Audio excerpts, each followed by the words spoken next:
ndadzoka zvekare muri yeZimbabwe nema-updates manyama andinogara ndakakubatira ese kutaura kwandambozviita ndichikupromisai kuti panapa ndichapfumura munhu wese ende hakudyiwe rinopisa. Saka kana uri kuZimbabwe gara utenga data. Vabereki vako kana vasina YouTube ngavagare vamhanya paCoolend TV maudza kuti zvatanga futi this time amene kuti Coolend wacho ambodyei nekuti zvinhu zvese zvandakataura zvakutoitika panapa ende tiri kuti vadzimu veZimbabwe vakatsamwa zvisingaiti naMwari mupenyu anonamatwa nevanogona kunamata anogona kunge atotsamwa futi. Ndo zvatiri kutoita kusangana zvekare kwataita paCoolend TV channel yenyu. Kune vese vanodedzera kuti pasi neZanu-PF ngoma ndiyo garai malaika video rineri so kuti timbobohwa zvigananda zvese nevavo vanovatera.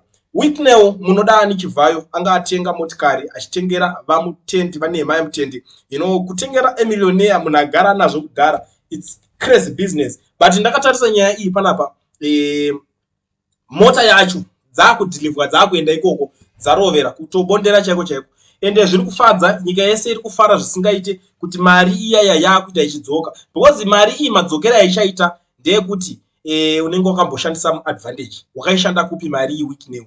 Zvinhu zvese izvozvo zvouri kuita Whitney uri kumbonyatsotembei naye Whitney wakamboinvestigatewa here une shungu nenherera neshirikadzi here dzinotambura munyika. Zvino ndizuro pakamboitika imwe nyaya yekwasisi Dorcas Moyo panapa.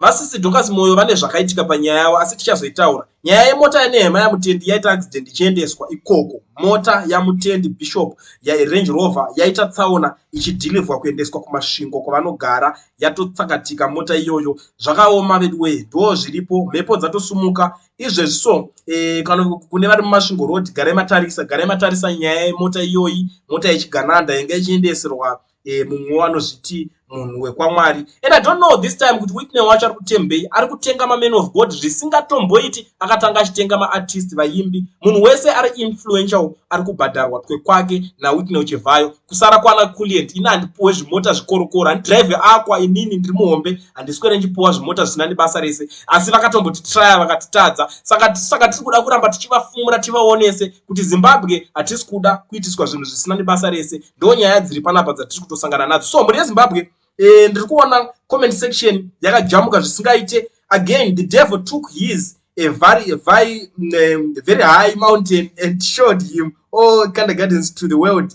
and their splendor 9. All this I give you, he said, if you bow down and worship. Jesus said to him, away Satan. Tiza ipapo Satan unozoona vanhu vari kutara zvese vari kutorasa nyaya vanhu vemuZimbabwe vane bitterness vanhu vakaitiswa bitter neZanu-PF. Umwe ari kuti aiwa pane mweya unenge waramba mota idzodzo nekuti mumachechi umu hazvisi zvokuti mweya yese inenge ichingonamatwa nevanhu vainenge ichinhingirikana machechi ekuti mamwe acho machechi acho anenge anoshandisa mushonga because iko zvino zviri kunzwa kuti iye ndinofuta aitembwa nevanhu achinzi the true prophet what anzi iye mota mukadzi wake mota mari yekunzi ministry irano ikwanise kuenderera kumberi zvakaoma vamadzadiwa ende gore rineri tichaonerera. Mukomana wacho haasi kuneta kunyora macapital letters achiti mhanya munoona Victor vamwe vechikuru vanorespecta ndo vanobva atuma timu rake kuti ridhilivhari richiendesa ndo pari kuzosanganikwa nematsaona iwayaya. Umwe ari kuti kana munhu usina mota or usingafambe nemota car accident is just one other funny thing. Mweya wana the gods must be crazy or kuti vachena havana mabvi vakakuti unofanira zvausinganzwisise. Loss of property is not a joke whether ndiani anoitei. Mumwe wari kutraya kuda kucomforta zvinhu zvezvigananda. I don't know tinawo maZimbabweans vakatodzungaira vekuti kana pakaitika zvinhu zvakaita sezvizvi vanotanga kuda kunyebedzera kuda kunzwisisa kana kuti kuda kunyebedzera kuda kunzwisisa tsitsi zvisina nebasa rese. Tinavo tinenge tichivaziva saka inini ndisoka ndichinge ndatouya ndinge ndingori pakufumura nyaya dziripo comment section ikupopota amadzadiwa ndiri ipapo. Sisi Dorcas Moyo vakapwirwa mota nyaya yekuti zvoni vakanga vasekwa nevanhu pavanga vataura kuti zvoni ranganai zvenyu asi zvichakona. So nyaya yacho yakabva yangoiswa kunzi uri kusaidhira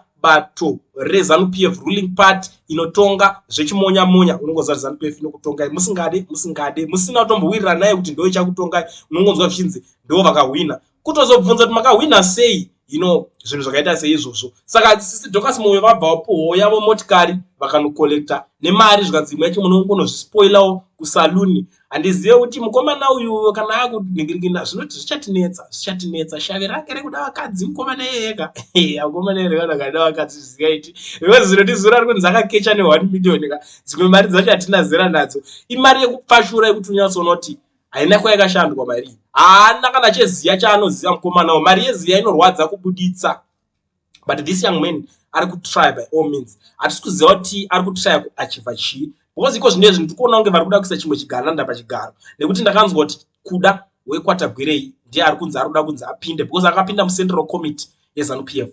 Chasara kuti angopinda mupolitburo, akatopinda mupolitburo vakutodecida pamadecisions avanotora kuti azoita the next president. And mawo veteran vakaita sana Mukoma, Blessed Runesu Geza vakagara vazviramba vakati isusu hatikwanise kunge tichikusekerera tinzi takaenda kuhondo tichirwira iwewe Tagwirei, hatingaende chinzi takafira iwewe kuti uzouya uchiita zveugananda zvako. Ndo imwe nyaya yanga iri kubuda panguva yese yanga ichitaurika. Saka inini ndangoti handingakwanise kujambira nyaya dzakaita seidzodzo ndichikuzivisai mburi yeZimbabwe. Munoziva kuti inini nungu handina kana papa musoro penyaya idzi. Toida kunyazoziva kuti mari idzi vari kudziwana kupi. Ndidzo shamwari dzamunangagwa dzacho idzodzo dzinenge dzichitaurwa nana Blessed Geza kuti vari kuda kuedza kuita sei. Vanoziva kuti vakabata marole models, vanoziva kuti maZimbabweans muno idolize masocialites, muno idolize mamusicians. Saka ukapuirwa musician wako mota, the next thing wakutonyarara kana wanga uchimbotsamwira kuti Chivhayo ngasiye zvaari kuita, the next thing wakutoti no, Chivhayo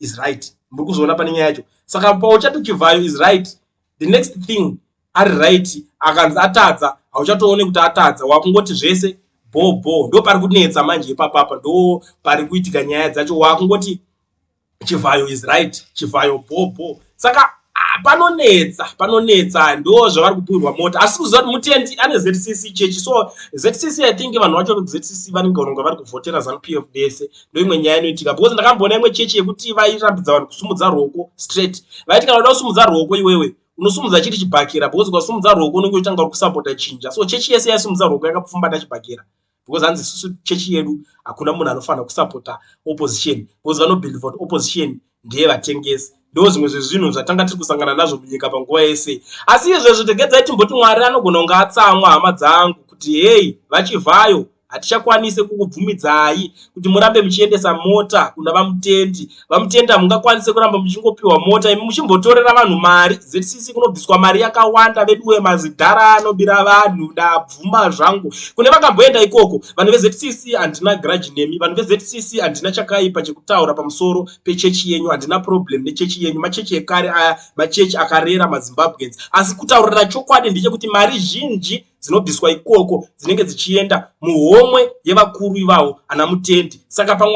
Mwari anogona angoona kuti zvanyanya uramba uchingoendesa zvinhu kuvapfumi indawo uchijairira zvabva zvangovharana zvakadaro. Ndo nyaya yaitika muri yeZimbabwe. Saka ndakondingopfura nepapapa paKulian TV ndichikuzivisai nyaya. Munoziva kuti inini ndinyaya metizhe, ndinoweka nyaya kunge metsi, hakuna munhu wandinotya, hakuna munhu wandovhunduka, ende hakuna nyaya ndisingafe ndakabuditsa. Iyo haisi secret. Saka udzai hama dzenyu neshamwari kana vasati vasubscribe kwaKulian, vadeidzai maudzi kuti izvezvi kune chirongwa chinyowani chatanga chekunzi ngati exposei corruption yese inenge ichiitika. Ndisati ndapedza, rege timbogara tangoonesana. Kana uchingori muSouth Africa manga muchiona mabusiness card ese andiri kuisa apa. Uri muSouth Africa uchida kuregisterwa company yako, gara wabata veEducation Research ana Mukoma Owen, ungogara wabata vokuregistera company yako, wobva wavhurirwa FNB business account. Zvanyore zvekuregistera makambani. Musazoti handaukudzai, kuna kuzongoramba muchingochiva kana kuramba muchingoisirwa mari maaccount dzevamwe. Gare mawabata, chinongodiwa chete valid passport, wakutoitirwa zvese zvokuti hauna permit wagara hautorina. Passport yako iyoyo wakapinda nayo pabhodha uchidhindisa uchingo, as long as iri valid chete, ichiri nemadays chete. Uyai nemanumbers enyu, vabatei panumber dzatichasiya pascreen ipapapa, mogara mavabata. Kune vanga vachida kuadvertisera mabusiness avo, haisisiri secret kuti inini I'm the top advertiser. Munongozviziva kuti in Zimbabwe top 3 yemabest advertiser on YouTube. Kulian ndaripo ipapo, handizoziva hangu ndiri panambani. Saka garai mandibata, namba dzangu I'm sure makudziziva. Zvanhasi sarai makateerera, mondiudzawo kuti muri kuionawo sei nyaya ndava nayo panapa in the comment section.